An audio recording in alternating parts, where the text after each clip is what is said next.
ကဲဒီမှာတော့ mobile လေးချက်တိုင်းဝင်လေးကိုပြောပြပေးတော့မှာပဲဖြစ်ပါတယ်ဗျအဲ့တော့ကျွန်တော်တို့အရင်ဆုံးဘယ်သွားလဲဆိုတော့ Play Store ထဲဝင်လိုက်ပါ Play Store ထဲဝင်ပြီးပိုင်းရှာရင်အောင်နေလိုက်ပါဒီမှာနေလိုက်ပြပြီးတော့ My ID လို့လာရေးရှာလိုက်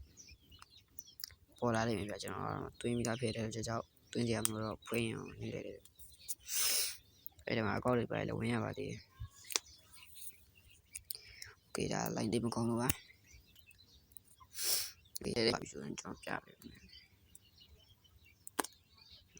ပြပေးမယ်ဒီနားလေးနေပြီလေအဲ့တဲကိုပြလိုက်ပါ keyboard တော့နေမှာပါလို့နော်ဒီထဲကိုနော်ပြပေး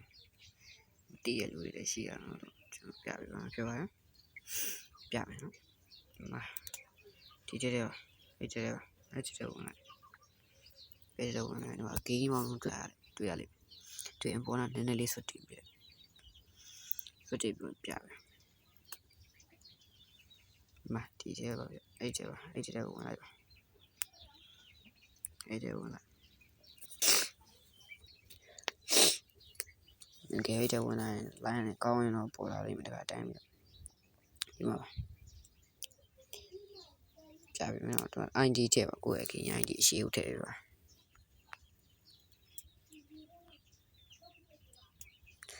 โอเคထည့်ပြီးပါရင်ဒီမှာဆုံး ID တခါပြန်ထည့်ပါโอเคပြီးတော့ဆိုပိုလီနဲ့ဆိုတင်လိုက်ဒီမှာကိုဝယ်ခြင်းလောက်ဝယ်လို့ရတယ်တိုင်းမွန်14လုံးဆိုရင်2068 17လုံးဝယ်လိုက်နော်စစ်စီးမီကိုနေလိုက်ပါစစ်စီးမီကိုနေလိုက်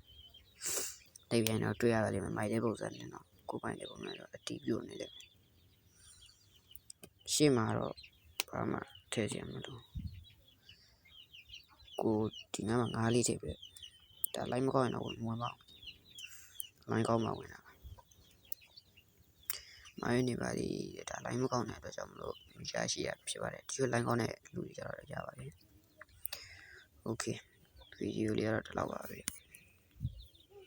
ကျွန်တော်ကောလာ line and subscribe လေးနဲ့ကူညီပေးကြပါဦးကျွန်တော်ပြင်တာရက်ခန့်ချင်ပါတယ်ဗျโอเคဗီဒီယိုကဒီလောက်ပါပဲ Hello bye bye